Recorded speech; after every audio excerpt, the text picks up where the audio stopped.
26 दिन बिना खाना खाए। उसके बाद आधी रात में अस्पताल में पहुंचते हैं दो केंद्रीय मंत्री।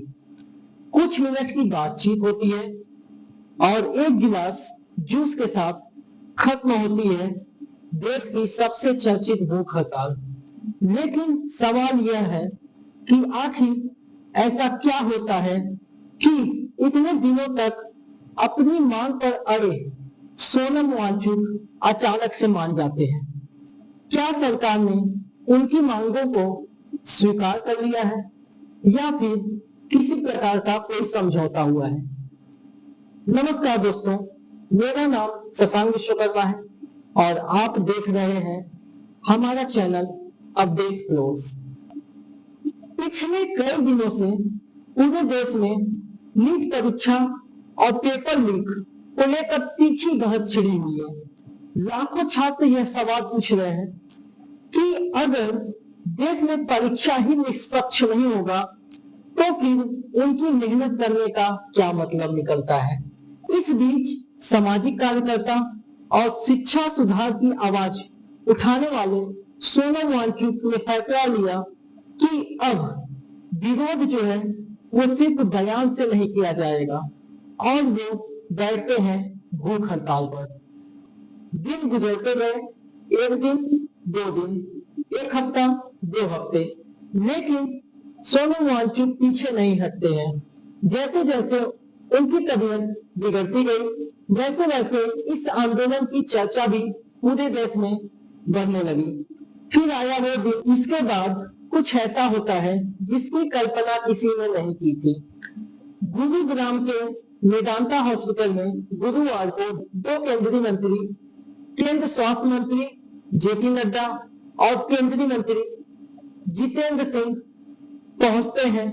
इसके बाद सोनम वांगचुक से लंबी बातचीत होती है, लेकिन इस बातचीत के दौरान वांगचुक का कहना साफ था कि अगर सरकार किसी भी बात को मानती है तो इसके लिए सरकार हमें सिर्फ भरोसा ना दे बल्कि वो अपनी बातों को लिखित में दे।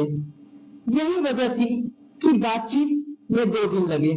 आखिरकार सरकार ने लिखित में आश्वासन दिया और उसके बाद स्वास्थ्य मंत्री ने उन्हें जूस पिलाकर 26 दिन से चल रहे इस भूख हड़ताल को समाप्त किया।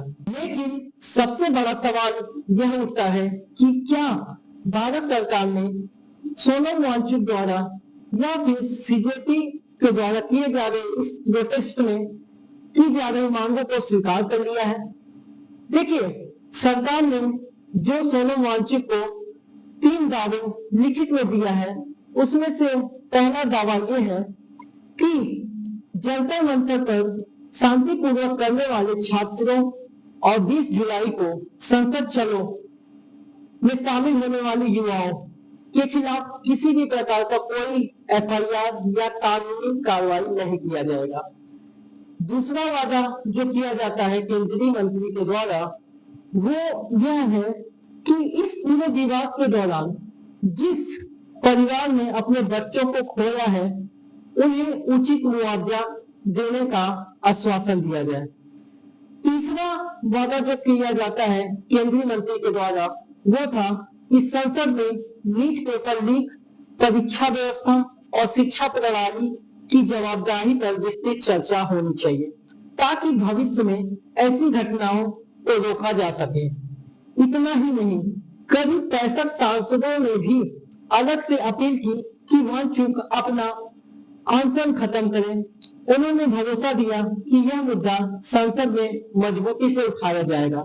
लेकिन कहानी में एक ट्विस्ट अभी भी बाकी था। हर कोई एक सवाल पूछ रहा था कि क्या शिक्षा मंत्री धर्मेंद्र प्रधान इस्तीफा देंगे या फिर नहीं। इस पर सोनम वांगचुक का जवाब बिल्कुल साफ था। उन्होंने कहा कि सरकार की तरफ से इस बारे में कोई आश्वासन नहीं दिया गया है।